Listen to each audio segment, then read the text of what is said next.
ทางผู้ตรวจราชการสำนักนายกรัฐมนตรีเขตตรวจราชการที่ 13 เพิ่นก็ได้ลงพื้นที่ที่จังหวัดสุรินทร์ค่ะไปติดตามโครงการขุดลอกอ่างเก็บน้ำห้วยเสนงเพิ่มศักยภาพแหล่งน้ำหนุนเกษตรอินทรีย์คาดว่าจะเพิ่มปริมาณน้ำใส่ได้มากกว่า10 ล้านลูกบาศก์เมตรต่อปีนะคะพร้อมกับพัฒนาเป็นแลนด์มาร์คแห่งใหม่ของจังหวัดสุรินทร์ค่ะ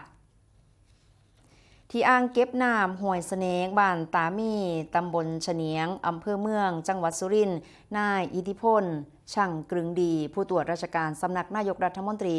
เขตตรวจราชการที่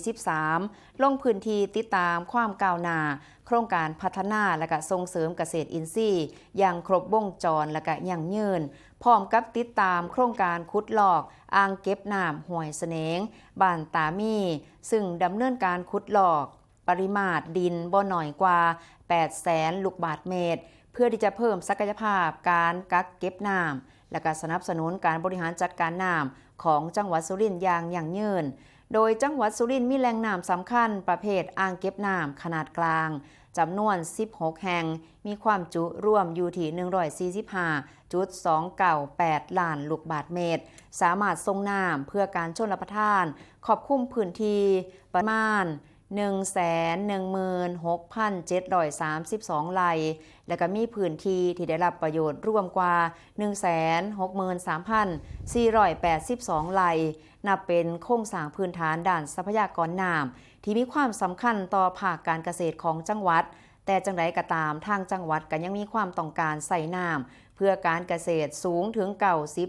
90.540 ล้านลูกบาศก์เมตรต่อปีนะคะซึ่งก็ประกอบกับทางจังหวัดสุรินทร์เป็นแหล่งผลิตข้าวหอมมะลิอินทรีย์และก็ข้าวหอมมะลิคุณภาพดีก็เฮ็ดให้ความต้องการใส่น้ำเพิ่มขึ้นอย่างต่อเนื่องนั่นเองค่ะนอกจากนี้นะครับการขยายโตของชุมชนเมืองและก็กิจกรรมทางเศรษฐกิจส่งผลให้จังหวัดประสบปัญหาความ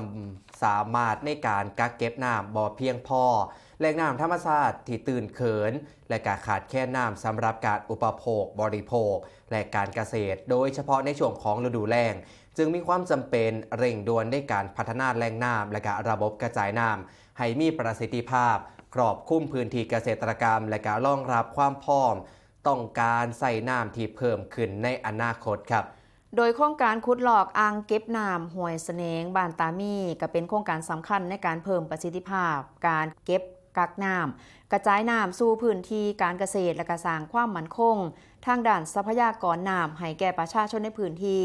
คาดว่าโครงการจะแล้วเสร็จภายในปีนี้เพื่อที่จะดำเนินโครงการแล้วเสร็จนะคะก็สามารถเพิ่มประสิทธิภาพน้ำต้นทุนได้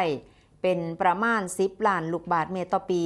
ซอยบรรเทาปัญหาการขาดแคลนน้ำเพื่อการอุปโภคบริโภคและการเกษตรของประชาชนในจังหวัดสุรินทร์และพื้นที่ใกล้เคียงนอกจากนี้ก็ยังมีการพัฒนาพื้นที่โดยรอบอ่างเก็บน้ำให้เป็นสวนสาธารณะเป็นแหล่งพักผ่อนหย่อนใจแห่งใหม่ซึ่งก็จะเป็นแลนด์มาร์คสำคัญของจังหวัดสุรินทร์ในอนาคตอีกนำค่ะ